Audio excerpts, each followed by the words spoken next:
Charles Edwards Celebrimbor is a great character in the Lord of the Rings canon, but I assume that taking on such a role that he is ultimately sadly doomed from the outset. So how does that kind of affect your work and how you come into set, knowing the fate of the character? It's great to know what's going to become of him. And I found that very exciting when they first laid out the character arc. But this was before I knew what the character was, because you may have heard, I'm sure you have from other actors, that sometimes the casting on these big shows is quite mysterious. Right. So you don't often find out who you're playing until later. And also the fact that Tolkien essentially provides us with a sketch of what happened between Sauron and Celebrimbor. And we had the fun, as did the writers, of filling it all in. And but because I knew where he was headed and what was to become of him, I tried to feed in early on, even though I wasn't in season one that much. When I was in it, I tried to feed in little hints, moments that would pay off later, if only for myself, just to try and map it. And that's quite a luxury, particularly these days when scripts aren't always available for you don't know if you're going to be written out or whatever. But I knew I had a finite journey to go on. And but equally, when we had the scripts for season 2, I was very happy with the time they spent on the story and the way and the weird and wonderful ways they took it in. It was really, really fun. Yeah, one of the ways they take it, which veers slightly from the novels, but it's a great change, I think, is that Tolkien writes a very small line somewhere about how Celebrimbor holds off Sauron at the end with a sword valiantly. Himself withstood Sauron on the steps of the whatever. Right, that one.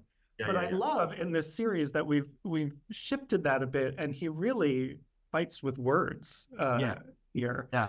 Including calling him a prisoner of the rings. That's right.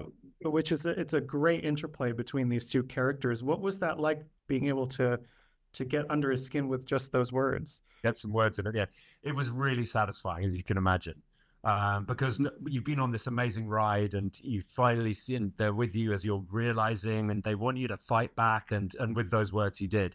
And it's so interesting you mentioned that, because I've looked at that phrase, the withstood Sauron, and I've said exactly to myself what you just said, which was that he did withstand. He did withstand with words. So and those words were tough to swallow. So I believe he did single-handedly withstand Sauron. He seems to have this real resolve and is able to come up. He withstands him with so many impressive things that really take him down. How do you think Celebrimbor approaches his final moments of life? I think he feels that he has a prophecy to make. As we hear, he talks about the One Ring in kind of fairly clear terms, a little cloudy, but clear enough for us to get it. And it's a classic moment of death, isn't it? Of someone saying something that's going to fundamentally change your world. And he feels hugely and horribly betrayed, and has seen he's turned him into Sauron has turned Celebrimbor into a kind of gibbering wreck. And when he looks around his workshop and sees what's become of it, I mean, it's total humiliation. He knows he's going to die, and he just has to get this, has to leave this guy with something that's going to haunt him.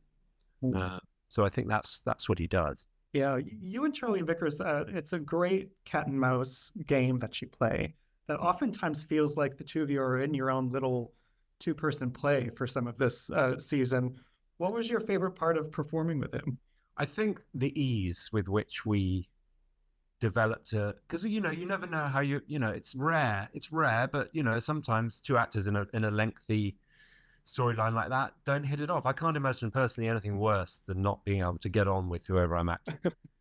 I would think that would be a nightmare, because it would affect everything for me. Speaking personally, affect my acting. I would be worried. Why don't they like me? But Charlie is a very relaxed person. Very gentle person, very intuitive person, and we connected on that level, and we just did it. We just acted it, and had a great time doing it, and loved doing it. Felt very lucky to be telling this story, out of all the Tolkien stories. You know, this is this is up there. So it was an approach of relaxation and listening and respect for each other's work. You talked about how he was Celebrimbor was made to be this, you know, gibbering fool sort of in that illusion. And I'm curious how you set out to kind of chart that arc of his downfall and believably setting that path, because it is this kind of like gradual submission that you would think he was not capable of. Well, I was asked a question by a little boy at a Comic-Con recently who was very troubled by the fact that Celebrimbor seemed so easily taken in. And I explained to him that the moment Anatar steps forth from the flames, that being in Celebrimbor's forge is essentially a god. And Celebrimbor believes that he is a god and that he's been sent by the Valar to create something wonderful with Celebrimbor. And it's only much later. I mean, you see moments of doubt, but it all happens fairly quickly. The tumble down happens mainly if I'm remembering this correctly, in episode 7. But it's the other luck we had with this was to shoot it in order, and to chart it was not as necessary. I'm not saying it wasn't as important, but when you're shooting out of order, you've got to be much clearer about, like, if you have a major breakdown, such as the one I had in episode 7 on like day 2 of shooting, and then 3 weeks later you're shooting the first meeting. So we were very lucky with that regard. And I think that happened because the forge had to then be destroyed for the final moments, because up to then it's in his make-believe that it's all normal. So I think it was a quirk of the shooting schedule that we were able to play in order. So like you said earlier about it being a play, we did come in every day and pick up where we left off the day before. And the crew loved, you know, it's just a huge group of people all there.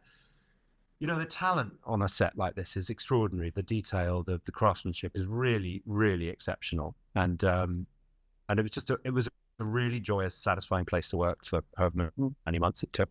The end of that arc, the moment where the illusion is broken and he suddenly sees his city besieged, is so powerful and so thrilling. But I was thinking, for you, there must have been so much green screen there, you know, for that moment on set. So what is it like having to play such a highly emotional, maybe one of your most emotional scenes, when there's not the full scope of visual there?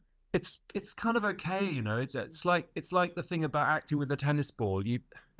We did that much in this show at all, but you can still do it. It's okay. You just act it, and you're there. If you allow your body and your mind to take you there, it's happening for you in that moment.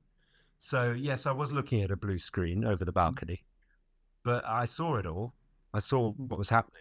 So it's a work of the imagination, and then your body and mind respond accordingly. Once you've informed your brain that is what you're seeing, then you do it.